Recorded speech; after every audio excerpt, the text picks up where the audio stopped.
next guest has been called a mind reader, a magician, a mentalist. Welcome Paul Draper to the show.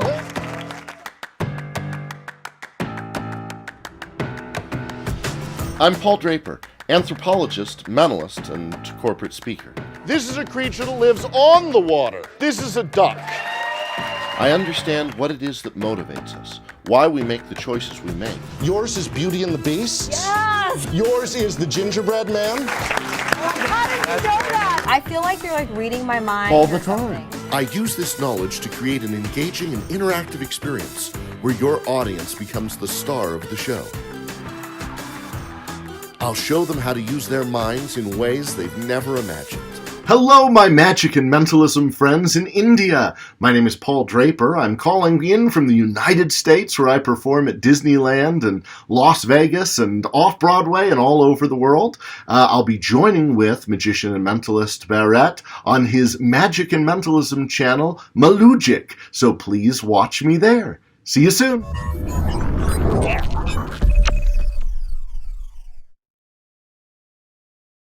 Hello, sir. Hello, hello. Yeah, how are you? Very good. Thanks for calling me and including me. Like you're a magician, anthropologist, mentalist, and entertainer, and a filmmaker, right? Right. Where are you at right now in India? What city? I'm from Kerala. Oh, I've never been there. I've been to Mumbai and Hyderabad and Delhi, but one day your city too.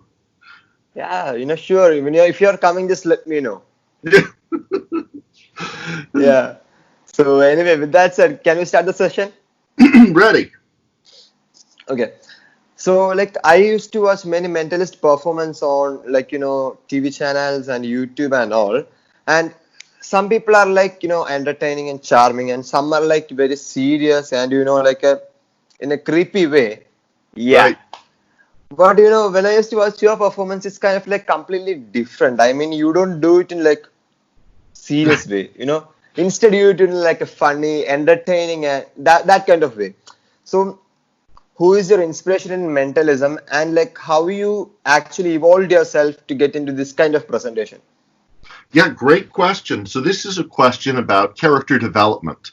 So certainly when I was young, the mentalist that everyone wanted to be was Max Maven. And he was very serious. Max Maven would come out on stage and say boo because he looked so scary, like a ghost. And then I saw Dunninger, who was this, saw video and heard radio tracks of Dunninger, who was this charming, engaging sort of celebrity. And then I saw Kreskin, who was this absent-minded professor. Then Banachek was the next mentalist I really saw, and Banachek was sort of this erudite, educated fellow that did that, and I said, okay, so you don't have to be just this dark, scary, horrible thing. And I looked at what does a mind reader do? Well, a mind reader can read other people's minds. And how do you feel about that? Well, Max Maven, I think, his character can read other people's minds and is so annoyed that everybody is so much the same in all their thinking, and he's so bored with their thoughts. But I decided I wanted to be more like the fictional character Santa Claus. I'm sorry if there are children watching, the real Santa Claus. I wanted to be more like Santa Claus because Santa Claus knows when you're sleeping, he knows when you're awake, he knows if you've been good or bad, he knows what you want for Christmas, and he is still jolly and loving.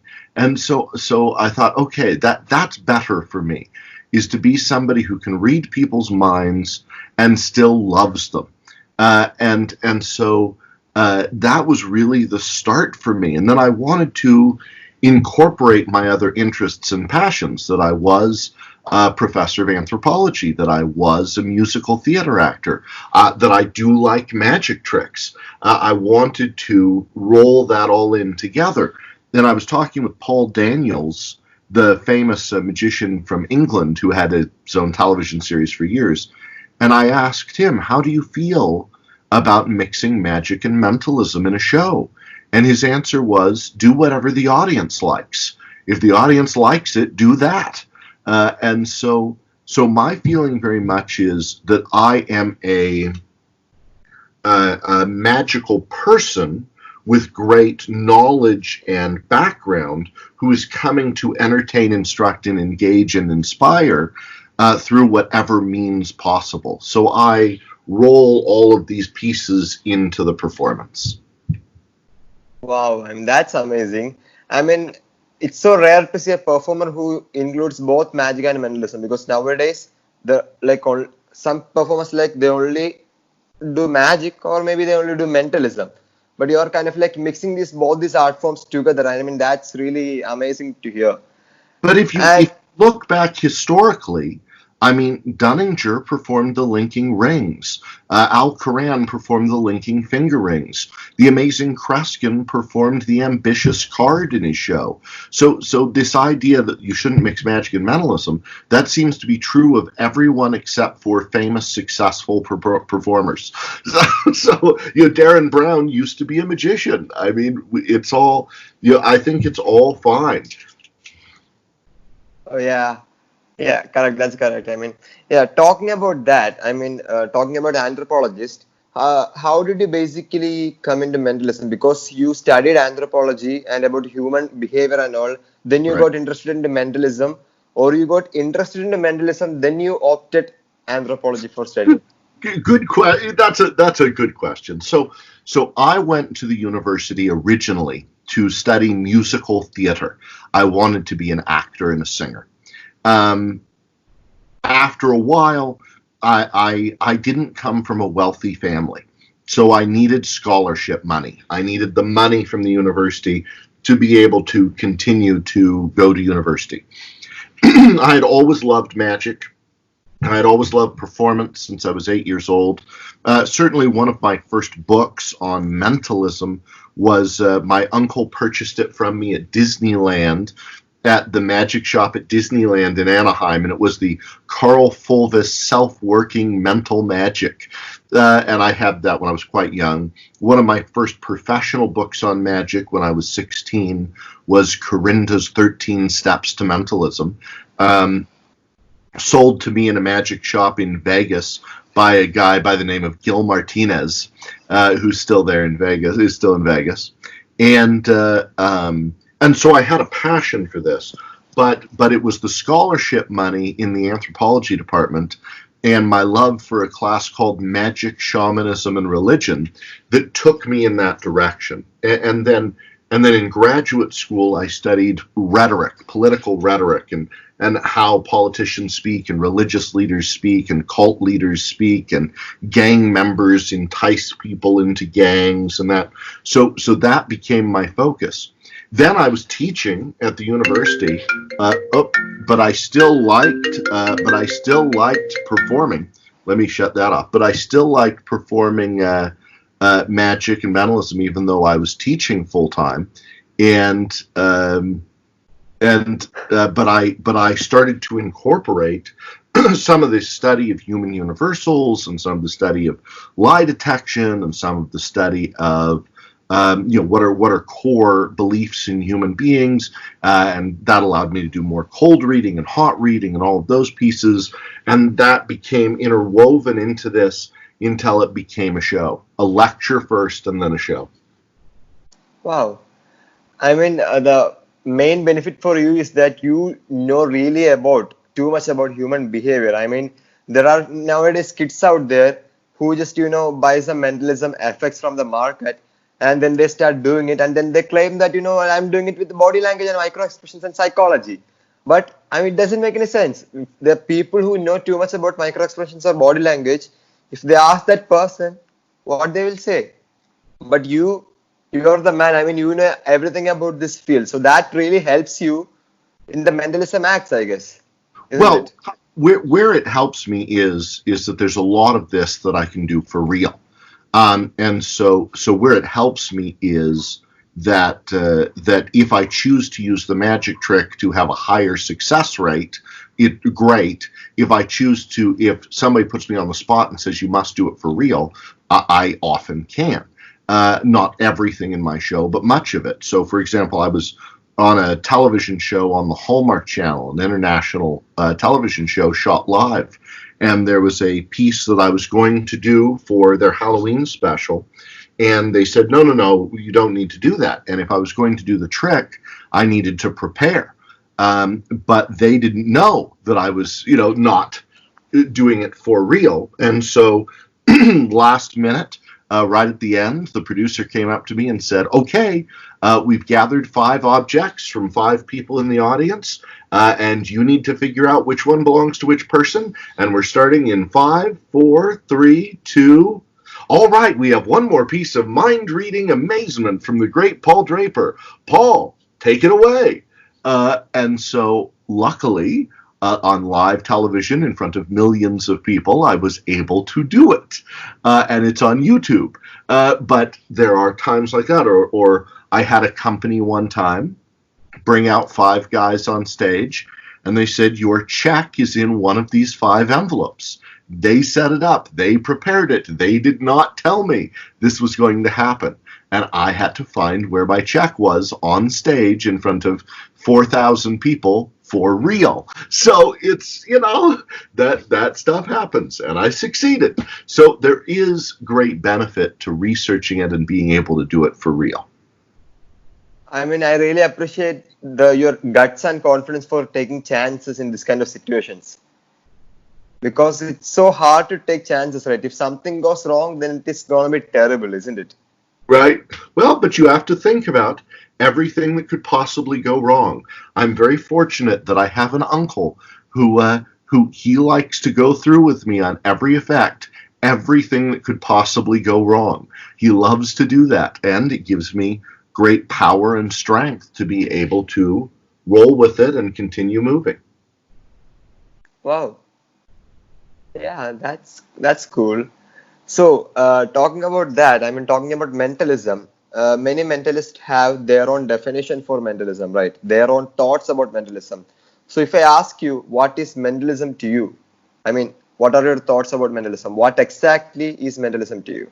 Right, sure. Mentalism is a branch of performance magic that in many ways sprung out of the spiritualist movement and uses tools that were many of the originating tools of mentalism came out of religions and cults and groups that were creating these tools in order to manipulate people out of huge sums of money. Then these tools were taken by magicians and incorporated into theatrical performances and presentations to entertain and delight audiences, but not convert them to our religion. But in the same way, there is the problem. A good mentalist, for many people, is proof of unbelievable powers that perpetuates their belief in such things if you don't clarify that what you are creating is a theatrical experience like watching Peter Pan or a Disney movie. So that's my long definition. But the short definition is a mentalist is someone who uses the skills of a magician and the theoretical orientation and framework of a psychic mind reader to create a theatrical performance. Yeah, that's true. There is a quote in the book Mentalist for Dummies that mentalist is a thin line between an entertainer and a psychic, right? Yeah, a psychic. That's right. It's just a thin line between that, and we have to safely stay in that. There are chances that we will get interest to claim that we are a psychic. So it's not going to be good. It's not going to be never going to be good though. Yeah. So before we go into the next question, we would like to watch one of your performance. Okay, so let's do what I set up to do, because over Zoom and when we don't have a real audience here, it's sometimes easier to do magic than it is mind reading. This is something, now I can't see myself on the screen. Can you see the front of my table right here where my fingers are? Yeah. Yes. Okay. Yeah. So yes. Okay, so I'm going to show you something with 3 metal nuts. Here, watch close. 3 metal nuts. Here we go. 1, 2 go into my hand, and 1 goes into my pocket. Now, you saw 2 go in, and yet there's always 1, 2, and because it's magic, there's 3. 1, 2 in the hand, and 1 right there in my pocket. How many did you see? You see 2, and yet there's 1, 2, 3. This time you'll catch it. You don't even have to slow it down. Did you see it? I screwed up. Look, right there. There's 1. There's 2. There's the screw up. Oh, no. What is that? Do you know what that is? People often say it's a screw, but it's a bolt right there. Toss that bolt over. The 2 nuts go back into the pocket. They say it's a screw because I said I screwed up, and that's a verbal misdirection there. Take out the first nut, invisibly throw it on. The second one, invisibly throw it on. Give it a twist just like that, and suddenly that's on there right there. Or something that I've been playing with recently that I just released on Penguin Magic, created a new version of this, is that I have 2, here, I'll see if I can even see my little screen. I have 2 puppy dogs. I have the big boy, Oscar, right there, and little Vienna. You can see Vienna is smaller than Oscar. But if Vienna goes out for a stretch, stretch, Vienna. Now Vienna is much bigger than Oscar is. You can see she's way bigger. A whole head and shoulders ahead. Now, some of you have seen the Gastro Illusion, and you think that they're the same size. No. Oscar goes out and goes for a stretch, just a little stretch. Now he's almost as big as Vienna. You see that? They line up there. She's just a nose ahead.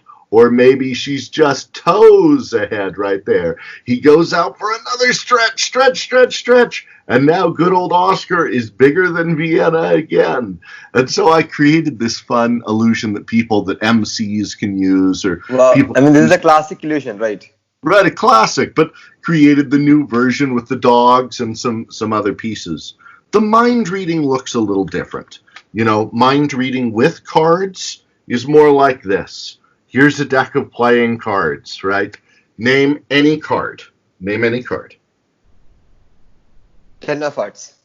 The 10 of Hearts. Now, as I spread through, did you see exactly where the 10 of Hearts was? No. No. Okay. So what I'm going to do is I'm going to try and send you the message to the 10 of Hearts. Okay. Anytime you want, okay? Because I can see them, you can't. Anytime you want, say stop. Stop. Right there. Yeah. Right there. I will tweeze out, or do you want to go back or down? Right there? Yeah, I'm happy with it, yeah. I will pull out right where you said stop. Right there on that corner. You could have chosen any of these cards, but you chose the 10 of Hearts. You could have stopped anywhere, but you stopped right there on the 10 of Hearts. So that's more that if you're doing mentalism with cards. Now, if you're not doing mentalism with cards, there's other stuff. But that's a sampling of the sort of things I've been doing over Zoom. That's crazy. I mean, that's really amazing. Crazy fun. So magician, magic is jadoo, magician, jadugar. What's the word for mentalist? No, we just only say mentalist. I mean, I don't use English. Yeah, only English. I mean, yeah, in Jadugar is in Hindi. In Hindi. In Hindi, it is Jadugar for magician. But for mentalist, I don't know if there is any word, because I'm not from the north side of India. I'm from the southern side of India. So we speak different language here. You speak Urdu, or what do you speak? Malayalam. Malayalam. Okay. Malayalam, yeah. That's not one I know. Yeah. So basically, yeah. So I know little bit Hindi. I know how to read and write, but I don't know how to talk fluently in Hindi. But the thing is, I don't know if there is a specific word for mentalist in Hindi. I had to research about it, I guess. But Jadugar is there. Jadugar is for a magician. Yeah, that I know. Yeah. So anyway, we will come down to the next questions. So basically, I don't know if this thing which I'm going to talk now is a matter of fact in about worldwide, but in India, many legendary, experienced magician and mentalist used to say to the younger people that, if you are doing mentalism, just get matured, then only start doing it, because people or like kids under 18 years old or like let's say 15 years old, they nowadays we have access to everything on the internet, right? Because everything is at the fingertips. Because if we know Right. the creator name and the effect name, if we can search on Google, we can get it. I mean, that's the thing. So You can search hot dog Paul Draper and you can get this. yeah. Right. Yeah, so basically, we can get everything on Google, internet. So, many legendary people here in India, experienced persons, performers used to say to the younger people that if you are under 15 or 18, don't do mentalism. You just learn it, that's fine. But, once you get matured, only just start doing it. So, I just want to ask you only this. Is age really a criteria for doing mentalism? It depends on where your character's powers are coming from. If you are going to say, I am a great mentalist because I have read lots of books and studied with people all over the world, and I have traveled to the farthest corners of the globe, and I have studied with the great masters on the mountaintops, and you are 12, no one is going to believe that. If instead you say, I became very ill with pneumonia and I almost died, and I saw a white light and I went into the heavens and I saw the gods and I realized all of the mistakes of humanity, and I said to the gods, I pleaded with them, please let me go back to earth and be an intermediary and share the wisdom that you have given me on this day. And I saw my body come back together and I was healed and reborn on this earth as a 12-year-old, and now I have these powers. Well, then you can do it as a 12-year-old. But it has to fit, the story has to fit who you are, what your look is, what your background is. I think there should be more believability in the character that we play during the mentalism acts, right? Your mentalism, look, the magic tricks are great. Magic tricks are visual and beautiful. If I take a wand and go, look, it's gone, look, it's back, that's beautiful, right? If I take cards and make them, take a card and go, look, it's gone, look, it's back, that's pretty, right? But mentalism, there's nothing pretty about it. There's nothing beautiful about looking at it. It's all about your character and the story that you tell. It's about where you develop these powers and how you use them, and why I, as an audience member, would want the powers that you have. How knowing what people are thinking would make it so that I could have the love of my life or the best job or make my children happy. And so mentalism is more about being a storyteller and about being an engaging character than it is about the effects that you're performing. Yeah, I mean, because the one thing is that when we are doing mentalism, each and everything is important. Like scripting is important, like where to give pause is too much important. And I strongly believe the real success of a mentalist is giving the feel to the spectator that we are actually reading their mind. Right. I mean, if they feel like we are doing some kind of tricky thing, you're not a mentalist anymore. I mean, if we can give the comfortability or the feel to the people whom we are doing mentalism, if they get the feel that we get inside their head or we really influence their mind, boom, success. That's the success of mentalist. That's how I believe. You've done it. That's it. Yeah, and the thing is that one more thing I can ask is that, like personally, I will just tell about me. Okay, so I'm a kind of a person. My show is basically a fusion of magic and mentalism. Right. Okay. Yeah, but mainly I would like to call known as magician Bharat, but still, during my act, I just incorporate some mentalism performance as well. Okay. The thing is that after the show, or if I don't claim that I used to do in the most casual, because I don't over boost about mentalism. I don't say that using micro expressions and all I'm doing it, because if you're telling about something, we should really know about that subject, right? So yeah, so when I do mentalism after the performance, people used to come and tell me, their problems and all, their life problems and all. And Yeah. I am not a motivational speaker, But personally, if my best friends or my close friends, or let's say, if they are telling their problems to me, I'm not the kind of a person who hears the problem and say, "Oh, I'm so sorry for you. Everything will be fine." I don't complete it in like two or three words, like a 2 to 3 sentences. Instead, I just explain many things. I make them feel okay by telling many, examples and all. That's how I am. So when people used to come to me and tell their problems, I used to make them happy and okay. But people believe that mentalists can also solve mental problems as well. So is this kind of like a misconception in here in the country only, or it's worldwide? So, a large percentage of the world population believes that there are people with psychic powers, and they've just never met someone. They believe that there have been these people in the past, there are these people today, they've just never met one. Some of these people, when they see a mentalism show, they say, I knew there were people in the past, I know there are people today, and this performer is one of them. This is now proof that my beliefs are real. And if you have done what I would consider a bad job explaining that this is a theatrical show, that we're having fun together, that you make them believe that you are a great religious spiritual leader, that you like if you are playing Mickey Mouse, that you convince them you are really Mickey Mouse, then, and even when you're off stage, that you're really Mickey Mouse. I think that that's rude. I think that's mean to do to people. But if you do that, then yes, they're going to believe all over the world, and because they want to. And so for me,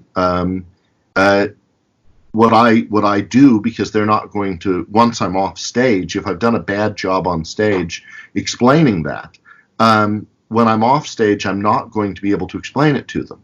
And so I have to look at this person with compassion and empathy and say, all right, maybe this person can't afford to go to a doctor or a psychiatrist or a therapist. Maybe they don't have a bartender who will listen to their problems. Maybe they don't have friends. How can I give them a kindness, listen to them, without continuing down this track and having them follow me to my home or light me on fire? And my answer is, in one way or another, I say this to them. The world is hard. It's harder than we thought it was going to be. But through persistence, hard work, and kindness, we can make things a little better every day. And that's what I say. And I believe that's true. So that's certainly true in the first world. Much harder in if somebody is in abject poverty in the third world, right? But yes, I try and listen to them and give kindnesses, but I don't try and perpetuate the religious leader.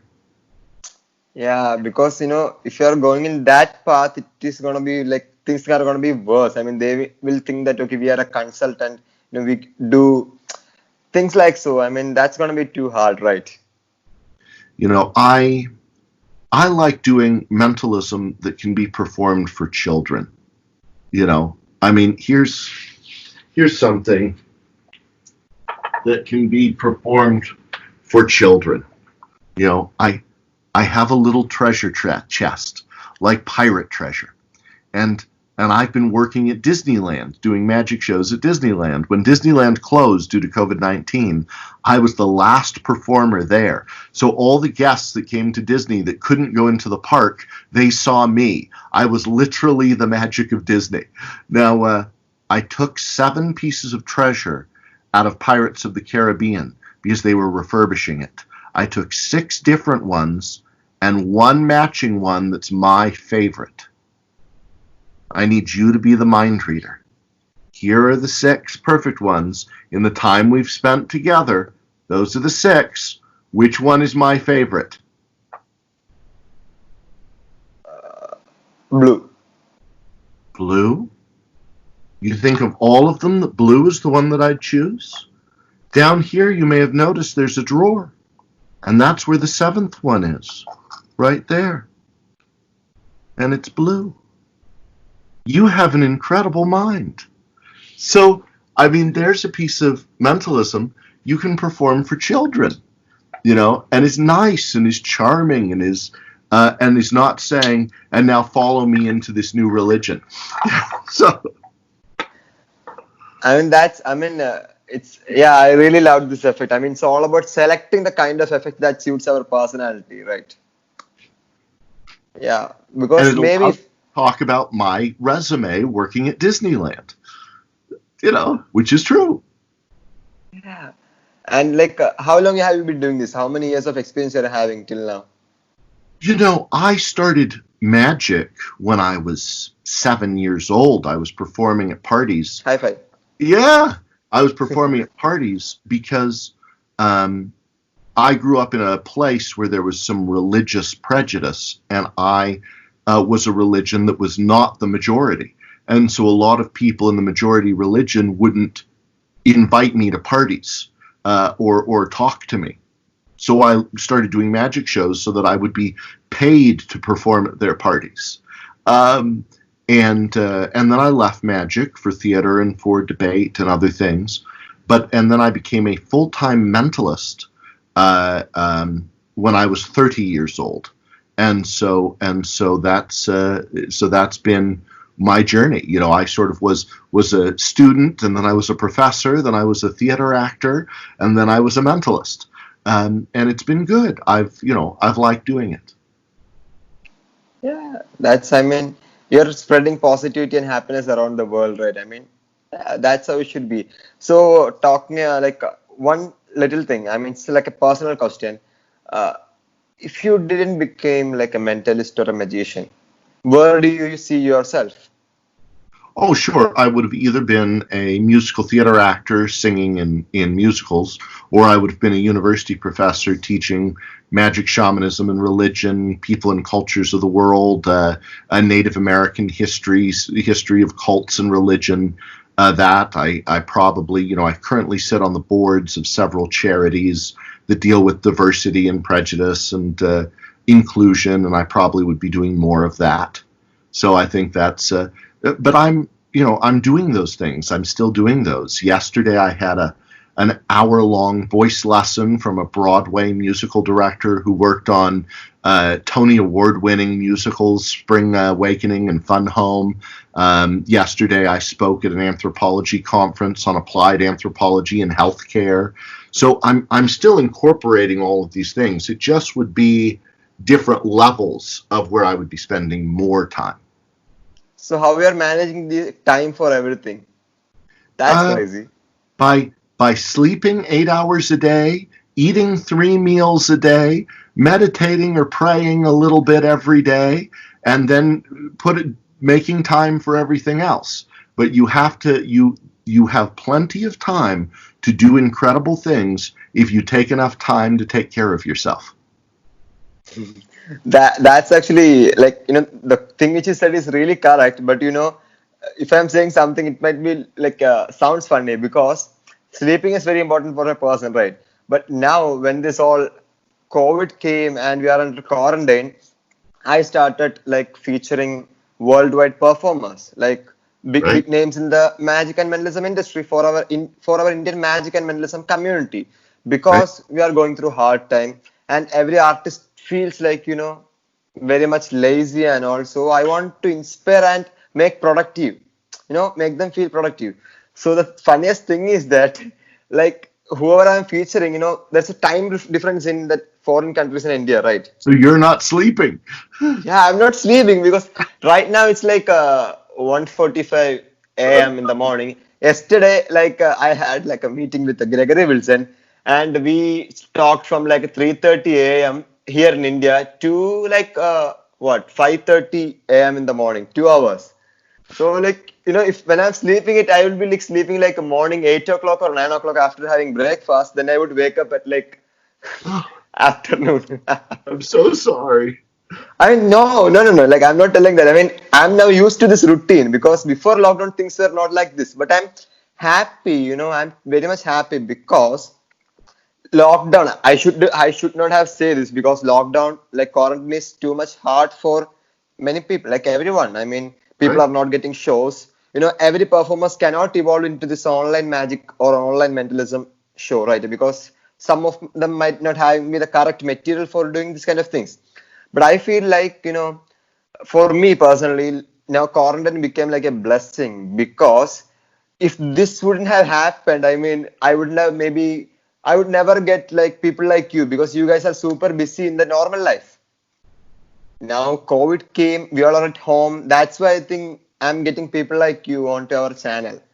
But today, from my own living room, from right here, I'm performing in Paris, in Israel, in India, and in 2 cities in America. Right? So in the United States. So that's a different feeling. It's amazing. So. It is amazing. Yes, it is. Yeah. So, let me ask you one question, like different from mentalism. You sing very well, isn't it? Yeah, that's part of what I do. Yeah. And yeah, like your voice is so soothing. Like it's so, good to hear. So, if you don't mind, can you sing for us? Sure. Can you sing a song for us? This is one that I do a lot in my shows right here. So here's something you rarely see this close up, normally only performed on stage. 2 solid hoops of steel.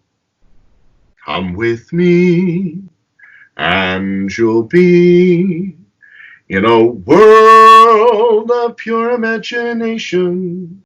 Take a look, and you'll see into your imagination. We'll begin with a spin, traveling in the world of my creation. What you'll see will defy explanation. If you want to view paradise, simply look around and view it. Anything you want to do it. Want to change the world, there's nothing to it.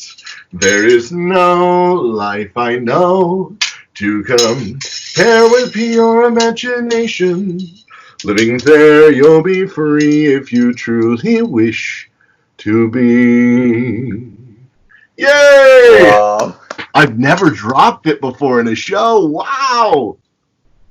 Yeah, that's fun. But I love your performance. I mean, it's so, I get a positive energy by watching this. I mean, it's so fun to watch, Your performance is very unique, Thank you. Kind of you to say.